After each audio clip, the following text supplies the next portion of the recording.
TV news. पिछले कुछ दिनों पहले पुणे के ससून अस्पताल से ललित पाटिल नामी एक आरोपी के फरार होने के बाद महाराष्ट्र का सियासी माहौल काफी गर्मा गया था। पुणे क्षेत्र के नवनिर्वाचित कांग्रेस एमएलए प्रवीण धंगेकर द्वारा इस मामले में मौजूदा महाराष्ट्र सरकार में शामिल शिवसेना शिंदे गुट के मंत्री दादा भुसे और अन्य पदाधिकारियों के खिलाफ गंभीर आरोप लगाए गए थे। इस मामले में शिवसेना शिंदे गुट ने पलटवार उस वक्त किया जब नासिक पुलिस की एंटी नार्कोटिक्स सेल ने नसरीन इम्तियाज शेख, उनके पति इम्तियाज शेख और उनके साथी वसीम रफीक शेख को एमडी सप्लाई के आरोप में गिरफ्तार किया।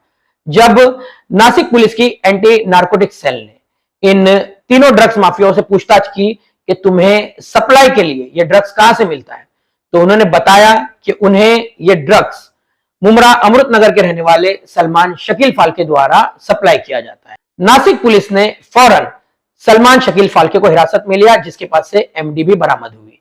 लेकिन सलमान फाल्के का सोशल मीडिया अकाउंट जब खंगाला गया तो उस वक्त शिवसेना शिंदे गुट के हाथ जैसे एक तुरुप का पत्ता आ गया। सलमान शकील फाल्के के सोशल मीडिया अकाउंट्स पर मुमरा के वार्ड 32 के पूर्व नगर सेवक और विरोधी पक्ष नेता अशरफ पठान शानू के साथ तस्वीरें मौजूद हैं। मुमरा कलवा के विधायक तथा पूर्व गृह निर्माण मंत्री डॉक्टर जितेंद्र वाड़ के साथ तस्वीरें मौजूद हैं। एमपी सुप्रिया सुले के साथ भी उनकी तस्वीरें मौजूद है। साथ ही साथ ऐसे अन्य कई नेताओं के साथ उनकी तस्वीरें मौजूद हैं जो इस वक्त अजीत दादा गुट में शामिल हो चुके हैं। लेकिन शिवसेना की एमएलए जो कि शिंदे गुट की है और शिवसेना की प्रवक्ता भी है मनीषा कायंदे, उन्होंने मीडिया के सामने विधायक जितेंद्र वाड़, पूर्व विरोधी पक्ष नेता अशरफ पठान शानू और सुप्रिया सुले, इन तीनों के साथ मौजूद तस्वीरों को वायरल करते हुए स्पष्टीकरण मांगा और कई गंभीर आरोप लगाए, जिसके बाद में काफी हंगामा भी हुआ और ये खबरें कई नेशनल मीडिया चैनल्स की जीनत भी बनी। इन सभी आरोपों का पूर्व विरोधी पक्ष नेता अशरफ पठान शानू ने पत्रकार परिषद के जरिए जवाब दिया है। साथ ही साथ उन्होंने ये भी कहा है कि वो उन सभी चैनल्स के खिलाफ नोटिस इशू कर रहे हैं जिन्होंने इस तरह की खबरें चलाई हैं। उनसे पहले विधायक जितेंद्र वाड़ ने भी मीडिया से बातचीत करते हुए कहा कि दिन भर में कई लोग हमारे साथ तस्वीरें खिंचवाते हैं, सेल्फी लेते हैं। वो अपनी निजी जिंदगी में क्या करते हैं हमें उससे कोई लेना देना नहीं है, हम उस बारे में जानते भी नहीं है। तो क्या इस डर से हम तस्वीरें खिंचवाना बंद कर दें, लोगों के साथ सेल्फी लेना बंद कर दें? इस तरह की बात उन्होंने कही। उन्होंने ये भी कहा कि रिकॉर्ड मौजूद है कि उन्होंने मंत्री रहते हुए भी और विधायक रहते हुए भी सरकारों से ड्रग्स के खिलाफ कार्रवाई की मांग की है।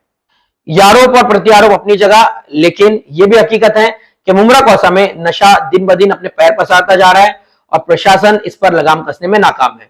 जो कोई इस नशे के खिलाफ आवाज उठाता है तो उसे यह कहकर खामोश कराने की कोशिश की जाती है कि आपकी जान को खतरा हो जाएगा, ये नशेड़ी, ये नशा करने वाले, नशा का कारोबार करने वाले आप ही की जान ले लेंगे। तो आखिर कोई क्यों आवाज उठाए? वो समाज सेवक, वो फिक्र करने वाले आखिर क्यों इस नशे के खिलाफ खुलकर सामने आए? ये भी शिकायत रहती है कि प्रशासन के सामने नामालूम कॉल करके मालूमात तो दी जाती है, लेकिन पता नहीं किस तरह से नशे के कारोबार करने वालों को यह मालूम हो जाता है कि किसने उनके खिलाफ शिकायत की थी, जिसके बाद वो उन्हें नुकसान पहुंचाते हैं। इस तरह के कई मामले मौजूद हैं। धड़ल्ले से नशा बिक रहा है, रास्तों पर, रास्तों के किनारे बिल्कुल बेखौफी से नशा बेचने वाले अपना कारोबार कर रहे हैं और उन्हें प्रशासन का कोई खौफ नहीं है। मुमरा पुलिस का मौजूदा स्टाफ नशे के खिलाफ कार्रवाई कर रहा है, बेहतरीन कार्रवाई कर रहा है, लेकिन अभी भी कई जगहों पर नशा बिल्कुल उसी तरह से जारी है। हम हमेशा से कहते आए हैं कि एक नशा करने वाला और नशा बेचने वाला एक आतंकवादी से भी ज्यादा खतरनाक है, क्योंकि एक आतंकवादी तो कुछ लोगों को मारता है, लेकिन ये नशे का कारोबार करने वाले पूरी की पूरी नस्लों को खराब कर रहे हैं। तो अवाम को इस पर सोचने की जरूरत है। हम ये सोचकर खामोश हो जाते हैं कि नशा हमारे घर तक तो नहीं आया, लेकिन आपको ये समझना होगा कि इन नशा करने वालों के माहौल में, यानी कि इसी माहौल में वो नशा करने वाले भी रहते हैं और इसी माहौल में आपके छोटे बच्चे भी खेल रहे हैं। तो छोटे बच्चे जिनका जो जहन होता है वो बिल्कुल मिट्टी का होता है, उनमें जो भरा जाए वो उसी को अपनाते हैं। तो कब उनकी जिंदगियों में ये नशा शामिल हो जाए, आपकी लापरवाही के चलते, आपके खामोश रहने के चलते, ये आपको भी पता नहीं चलेगा। आपको इस पर सोचना होगा। और यह भी हकीकत है कि राजनेताओं के साथ तस्वीरें खिंचवाकर, राजनेताओं के असर और रसूख का इस्तेमाल करके कई लोग नशे का कारोबार कर रहे हैं। इसमें भी कोई दो राय नहीं है, ये भी कोई झूठी बात नहीं है। तो इस पर शहर के राजनेताओं को भी ध्यान देना होगा कि वो किस तरह के लोगों को अपने आसपास रखते हैं, क्योंकि आपका उन लोगों के साथ तस्वीरें खिंचवा लेना, उनसे कुछ छोटे मोटे काम करवा लेना, शायद उन्हें ये लाइसेंस दे देता है कि वो बेधड़क, बिल्कुल बेखौफी से नशे का कारोबार करे। तो इन नेताओं को भी अगर वो अपनी सफाई दे रहे हैं, वो अपनी बात रख रहे हैं, तो फिर उन्हें ये साबित करना होगा कि वो वाकई नशे के खिलाफ है। खैर, पूर्व विरोधी पक्ष नेता अशरफ पठान शानून ने अपनी बात रखते हुए क्या कहा है वो हम आपके सामने पेश करें और आपकी जानकारी के लिए ये भी बताते कि जी मीडिया के खिलाफ उन्होंने 100 करोड़ का नोटिस भी भेजा है। सबसे पहली बात ये बताना चाहता हूं कि ड्रग्स प्रकरण में ललित पाटिल नासिक में फैक्ट्री लगाता है और ये सारे आरोपी को पकड़ा जाता है, लेकिन उसमें खास तौर से जिसमें सेलेक्टिव फोटो निकाले जाते हैं, जो शरद पवार साहब के गट के उनके फोटो निकाले जाते हैं। आपको अगर मालूमाती निकालना है, मेरी मनीषा ताई से एक आग्रह है और परांश पे सबसे भी आग्रह है कि आपको निकालना है तो सभी निकालिए फोटो। उसमें बहुत सारे लोगों के फोटो है, पुलिस वाले के फोटो है, राजकारण फोटो लगे लोगों के फोटो है, उसमें शिवसेना वाले के साथ में फोटो है, बीजेपी वालों के साथ वाले के फोटो है, बहुत सारे फोटो मिलेंगे। उसके बारे में आपका कभी बोला नहीं गया। परांश साहब ने यह भी कहा कि इनके फोटो के साथ ट्रांसलेशन भी निकाला जाए, मेरे व्यवहार का सारे ट्रांसलेशन बिजनेस, तो जिसके बाकी सारे फोटो है उसके ट्रांसलेशन भी निकालेंगे क्या परांश साहब? मेरा ये सवाल है। सभी लोगों का मैं अपने ट्रांसलेशन और बिजनेस और सारी चीजें के लिए तैयार हूं, सब निकालिए, लेकिन बाकी जिनके साथ भी फोटो है वो सारे ट्रांसलेशन परांश साहब निकालने बोलेंगे क्या? थानेकर होने के नाते, एक सम्मानित खासदार होने के नाते, एक प्रवक्ता होने के नाते वो बोलेंगे क्या? पुलिस को मांग करेंगे क्या कि जितने भी लोगों के साथ ट्रांसलेशन हुआ है, चाहे वो गैंगस्टर हो, चाहे वो क्राइम क्रिमिनल हो, उन सबका निकालेंगे?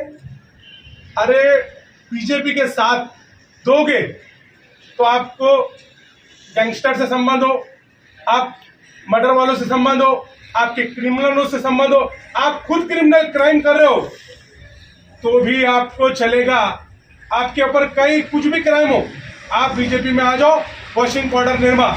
लेकिन अगर आप इसके अलावा किसी भी अपोजिशन पार्टी से ताल्लुक रखते हो, चाहे शरद पवार साहब गट हो, चाहे शिवसेना के उदय ठाकरे गट हो, चाहे आप पार्टी हो, चाहे समाजवादी हो, आपको तैयार रहना पड़ेगा। ED, election commission, income tax, crime, झूठे आरोपी, तड़ीपार, छोटे गुना, महिलाओं के ऊपर गलत नजर डाला, हाथ डाला, ये प्रकरण चालू है।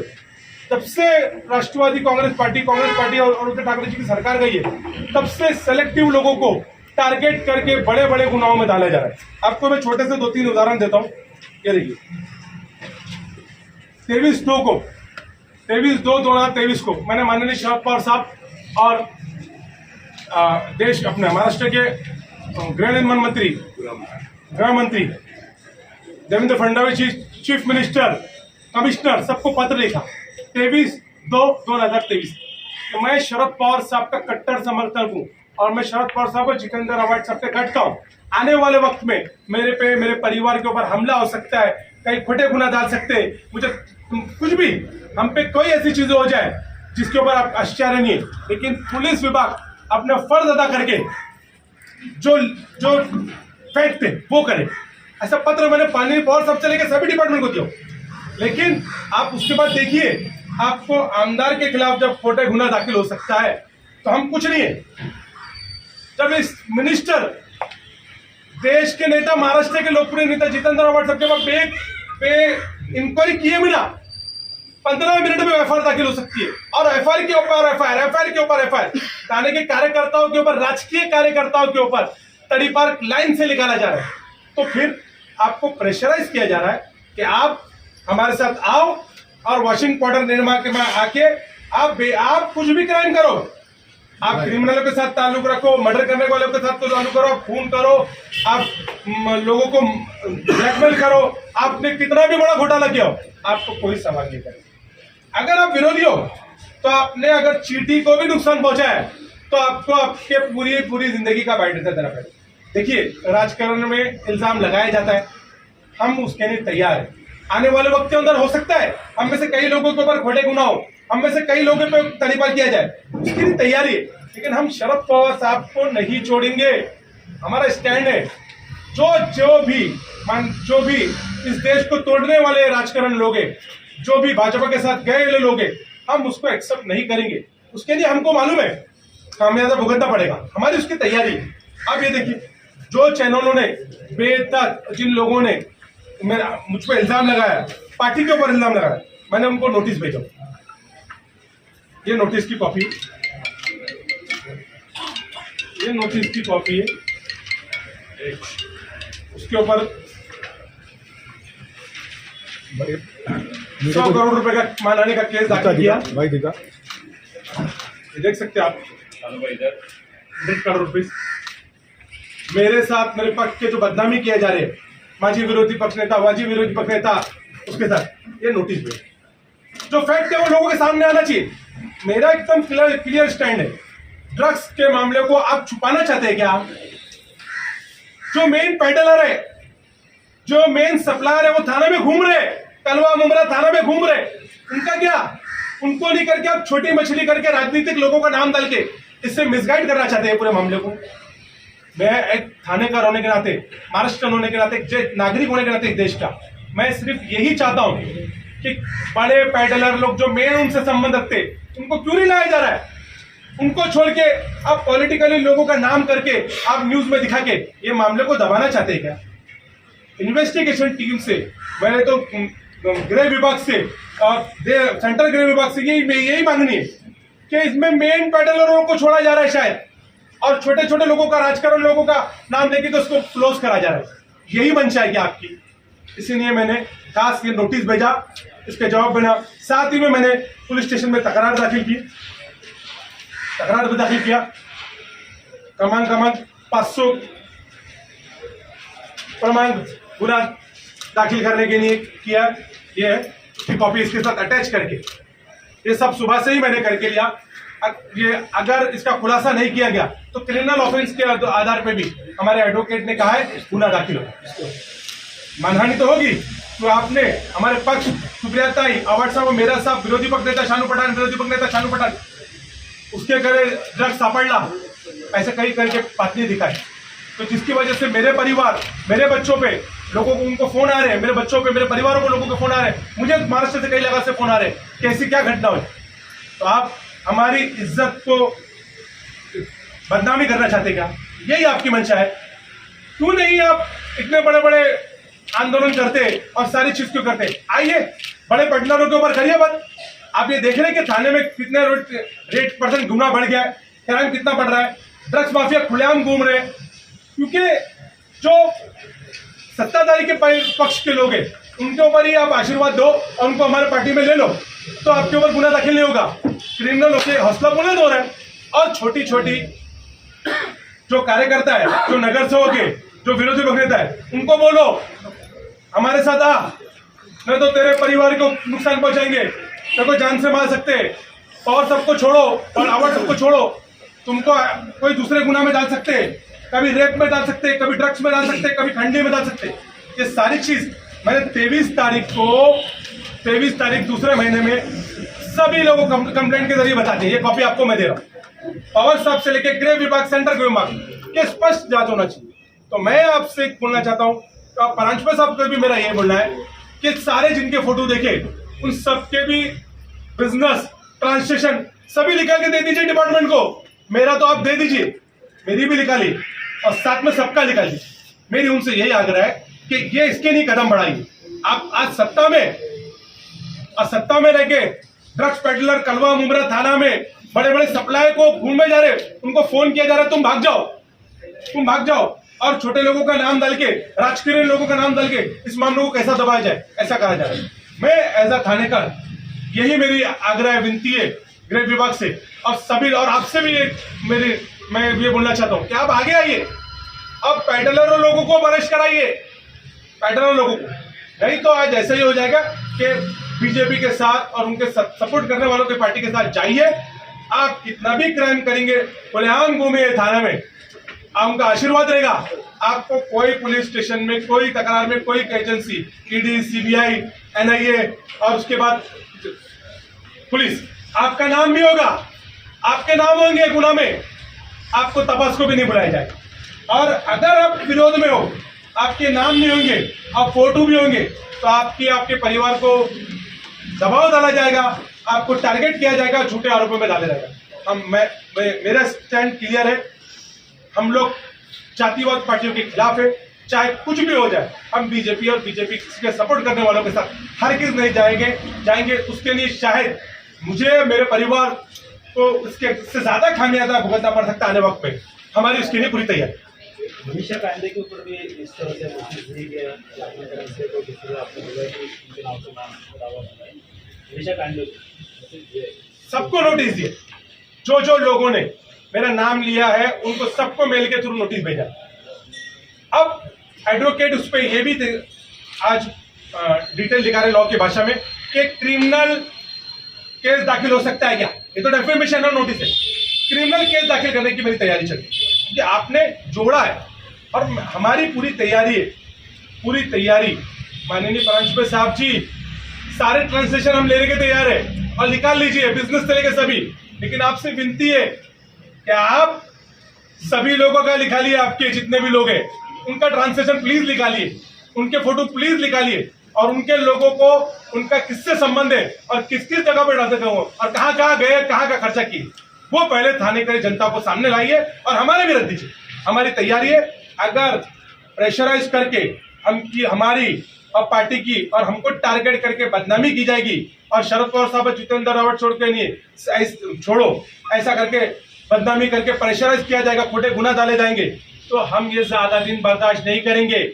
हमारे और हमारे करीब परिवार और हमारे कार्यकर्ता पूरे से आक्रोश में, फिर नहीं कहना कि आपकी सारी चीजों का जो आपका डाटा है वो निकाल के हर नाके में दिखाएंगे और आपके पुतले जलाए जाएंगे, फिर ये मत बोलना।